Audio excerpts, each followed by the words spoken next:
৫৪ বছর, হ্যাঁ, অর্ধ শতাব্দীরও বেশি সময় ধরে বাংলার মানুষ নাকি প্রতারিত হচ্ছে। এই অভিযোগ তুললেন ডাকসুর ভিপি আবু সাদিক কায়েম। কিন্তু তিনি এমন কি বললেন যে পুরো রাজনৈতিক অঙ্গনে আলোড়ন ছড়িয়ে পড়েছে? চলুন জেনে নেই আজকের ভিডিওতে। যশোরের ঝিকরগাছা, শুক্রবার বিকেল। স্থায়ী জনগোষ্ঠীর ঢল নেমেছে বিএম মাধ্যমিক বিদ্যালয় মাঠে। জামায়াত আয়োজিত গণজমায়াতে উপস্থিত জেলার নেতাকর্মী ছাড়াও সাধারণ মানুষ। ভিড়ের সামনে মাইকে দাঁড়িয়ে সাদিক কায়েম বললেন, ৫৪ বছর ধরে বাংলার মানুষ প্রতারিত হয়েছে এবং জুলাই বিপ্লবের তারুণ্য নাকি ইনসাফ প্রতিষ্ঠা না হওয়া পর্যন্ত মাঠে থাকবে। তিনি পরিষ্কার ভাষায় বলেন, মানুষের স্বপ্ন এখনও বাস্তবায়িত হয়নি।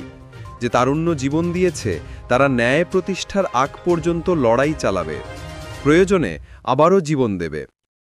এই বক্তব্যে জনতার প্রতিক্রিয়া, তালিম, স্লোগান, উচ্ছ্বাস।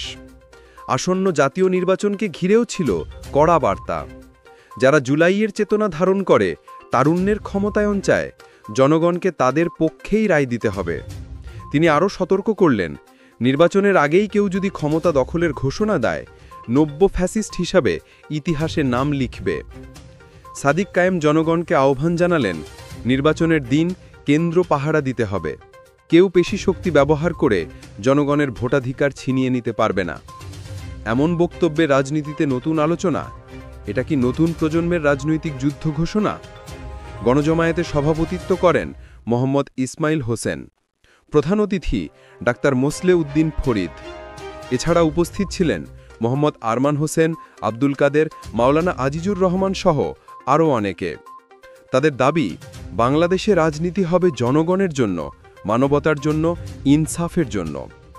৫৪ বছর ধরে মানুষ প্রতারিত, এই অভিযোগ কি সত্য? তারুণ্যের এই ডাক কোথায় গিয়ে থামবে? বাংলাদেশের রাজনীতিতে কি নতুন অধ্যায় শুরু হচ্ছে? আপনার মতামত কমেন্টে জানাতে ভুলবেন না।